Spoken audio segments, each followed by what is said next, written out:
ini Pak 2, tadi Pak 1. Jadi mari kita selalu mempertahankan diri kepada Tuhan berdua dengan nama Roh Kudus. Supaya kita menjadi menerima kehidupan yang kekal dan abadi. Kehidupan yang kekal dan abadi itu saudaraku, setelah kita kelak penghakiman yang terakhir. Supaya kita menerima menjadi kerajaan sorga, bukan menjadi penghuni neraka. Jadi kita nggak sia-sia datang menyembah Tuhan dalam keibadahan itu. Sehingga Tuhan menjawab segala permohonan doa dan ibadah kita kepada Tuhan. Hendaklah rendah hati. Jangan salah saudaraku. Penting saudara-saudaraku ada pemahaman datang beribadah kepada Tuhan. Sehingga tidak salah saudara-saudaraku dalam nama Yesus Kristus. Banyak sekarang kita salah. Banyak kita sekarang kita salah datang menyembah Tuhan. Itu tadi jawaban ayat 27. Masuk kita ke ayat 28. Dengan tiada digentarkan sedikit pun oleh lawanmu. Bagi mereka semuanya itu adalah tanda kebinasaan.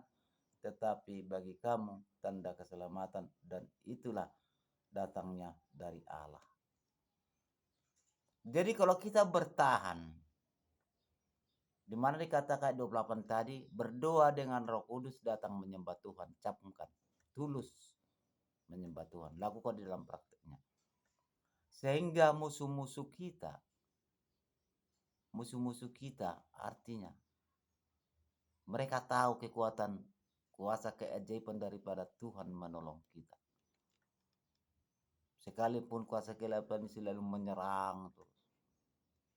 Mereka memang kadang-kadang tidak gentar. Tidak gentar mereka menyerang kita semakin tetap kita datang menyembah Tuhan. Karena musuh kita itu tidak tahu merasa dirinya. Apa dia terima dalam kehidupannya yang dikatakan di sini tadi ayat 28. Dengan tiada digentarkan sedikit pun oleh lawanmu. Karena semakin kita mengerti menyembah Tuhan itu, mereka itu menyerang, gak takutnya menyerang kita. Supaya terpisah dari jalan kebenaran daripada Allah. Tetapi pertahankanlah diri menyembah Tuhan dengan nama Roh Kudus. Sehingga lawan-lawan kita yang selalu menyakiti hati kita, yang selalu buat masalah kepada kita, itu karena perbuatan kuasa kegelapan bagi musuh kita. Bagi musuh kita. Mereka tidak menyadari bahwa itu sama dia adalah dikatakan dalam 28. Dengan tiada digentarkan sedikit pun lawanmu, bagi mereka semuanya itu adalah tanda kebinasaan. Sehingga kuasa kegelapan mau menyelimuti orang-orang yang tidak percaya kepada Yesus. Orang-orang yang tanggung imannya. Dikatakan Yesus. Tapi enggak benar-benar datang kepada Yesus. Inilah selalu diperalat kuasa kegelapan tipu daya iblis. Mereka diselimuti supaya antara yang bertahan dalam iman, antara yang tidak bertahan dalam iman, mau jadi bentrok. Bahkan orang-orang dari peralat iblis mengganggu orang-orang mengerti di jalan kebenaran daripada Allah. Tetapi firman Tuhan berkata, bagaimana kita menghadapi itu? Penuh percaya dengan Roh Kudus. Apalagi menjelang akhir zaman ini. Supaya kita pahami semua saudara, jangan salah. Hanya hendaklah hidupmu berpedoman dengan Injil Kristus, supaya apabila aku datang, aku melihat. Dan apabila aku tidak datang, aku mendengar. Bahwa kamu teguh berdiri dalam satu roh. Dan sehati jiwa berjuang untuk iman yang timbul dari berita Injil. Sekalipun Tuhan tidak kita lihat. Sekalipun Tuhan tidak datang di dunia ini kita lihat. Tetapi dia mengatakan apa dikatakan. Hanya hendaklah hidupmu berpadanan dengan Injil Kristus supaya apabila aku datang, aku melihat. Dan apabila aku datang, aku melihat, kata Tuhan. Dan hanya hendaklah hidupmu berpadanan dengan Injil Kristus supaya apabila aku datang, aku melihat. Dan apabila aku tidak datang, aku mendengar. Tuhan dengar. karakter kita itu, permohonan doa dan ibadah kita di hadapan Tuhan. Karena penuh kita dengan percaya dengan Roh Kudus menjelang akhir zaman ini. Jadi supaya kita pahami. Di saat datang menyembah Tuhan itu, saudaraku, penuh percaya akan cempar Roh Kudus menyembah Tuhan. Supaya kau imanmu. Bukan hanya ibadah ya. Kehidupan seharian kita penuh percaya dengan Roh Kudus. Maka ada dikatakan dalam lagu, bimbinglah aku ya Roh Kudus setiap waktu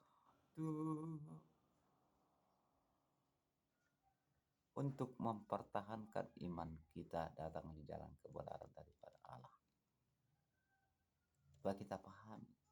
Maka di kehidupan kita hari, kalau ada bentuk pergumulan pencobaan, tuntun aku Roh Kudus, kasihannya, sehingga mampu, sehingga kuasa kegelapan itu tidak sanggup mengganggu kita. Walaupun diganggu, kuasa kegelapan itu mengganggu pikiran kita, siapa? Manusia juga diperalat yang tidak kuat imannya. Makanya selalu ada permasalahan di antara sesama. Karena langsung kuasa kegelapan itu kepada kita supaya goyah, dia nggak sanggup lagi. Karena sudah ada kuasa Roh Kudus memagari dan menyelimuti kita. Sehingga kuasa kegelapan itu menyerang iman-iman orang yang tangguh kepada Tuhan. Supaya mereka menjadi musuh kita. Jadi ada penting pemahaman, ada pendewasaan tentang Roh Kudus. Roh Kuduslah mengubah semuanya. Roh Kuduslah yang mampu menghalau segala kuasa kegelapan dari jiwa dan tubuh kita dan menguatkan iman kita.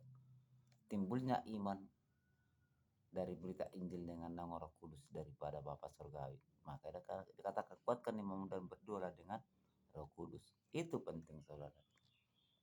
Siapa pun menonton video ini supaya kita pahami. Ini adalah hikmat kasih karunia daripada Allah. Kita terima tadi, menerima supaya roh hikmat pengetahuan pengajaran daripada Tuhan menyelimuti kita dan memagari kita semua. Tujuan daripada Allah, kenapa firman ini mengatakan tetaplah berdoa dengan Roh Kudus. Jangan timbul kita seperti orang Farisi. Kan orang Farisi menyalibkan Tuhan Yesus. Mereka memahami intelektual tentang kebenaran firman Tuhan. Di saat Tuhan Yesus menjelma manusia dunia ini, menggenapi firman-Nya jalan kebenaran, ternyata mereka tidak mengenal Tuhan Yesus. Memang sih di Alkitab dikatakan, bukan siapa yang menjatuhkanmu, melainkan yang mengerti dan mengenal kebenaranmu. Karena mereka tidak percaya dengan penuh Roh Kudus, gampang digodai iblis, sehingga mau bertengkar. Yang penting bagaimana cara pemahaman kita lakukan kepada Tuhan sesuai dengan firman. Mari datang Tuhan berdoa dengan naungan Roh Kudus menjelang akhir zaman ini. Saudara kekasih dalam nama Yesus dimanapun berada, tetaplah belajar dalam firman kebenaran daripada Tuhan di rumah. Berdoa dengan nama Roh Kudus. Aku percaya dengan nama Roh Kudus di saat aku berdoa kepada Tuhan. Aku menyembah Tuhanku dengan penuh Roh Kudus. Kupersembahkan jiwa dan tubuh kepadamu Tuhanku Bapakku yang baik. Itu. Saudaraku kekasih dalam nama Yesus Kristus. Pada sore berbagian singkat padat firman ini, mari kita pahami bersama. Saudara dengan saya sama-sama kita belajar. Saudara dengan saya sama-sama tidak luput segala dosa dan tidak sempurna. Belum ada manusia yang sempurna. Belum ada manusia tidak luput segala dosa. Siapa mengatakan dirinya sudah sempurna daripada Allah? Hati-hati. Inilah Tuhan paling marah. Dan kita menjadi manusia yang munafik di hadapan Tuhan. Bagaikan orang Farisi. Yang Tuhan kehendaki rendah hati kepada Tuhan, menunduk diri kepada Tuhan, tetap mengatakan tidak luput segala dosa daripada Tuhan yang tidak sempurna. Tolong aku Tuhan dan ampuni segala dosa. Itu terutama kepada Tuhan. Dan barang siapa pun menonton, Disitulah suatu mempertahankan kekuatan iman kita. Bukan bisa karena dari secara diri kita sendiri. Mempertahankan iman dan kebenaran. Tidak bisa. Tapi kalau kita penuh percaya dengan Roh Kudus dalam jiwa pemikiran kita sehingga kita sanggup. Itu. Roh Kuduslah membimbing dan mendewasakan kita dan mengerti menyembah Tuhan. Dan setiap orang yang memiliki Roh Kudus ini orangnya rendah hati, tenang, ramah, sopan, berbicara, tidak banyak komen, nggak banyak. Adapun orang yang salah dilihat dia itu paling dikatakan dalam hatinya, ya Tuhan, ampunilah saudara-saudaraku karena kami sesama manusia tidak luput segala dosa daripada Engkau. Bagimu tiada yang mustahil, bagimu tidak mungkin segalanya. Jamalah mereka Bapa, karena aku sadar dan dosa sebelum mengenal Engkau. Lebih parah dari situ dosa aku kulakukan di hadapan Tuhan. Tapi puji syukur bagimu Tuhan, Engkau jama aku di jalan pertobatan. Itu orang memiliki Tuhan dan Roh Kudus. Dan salah.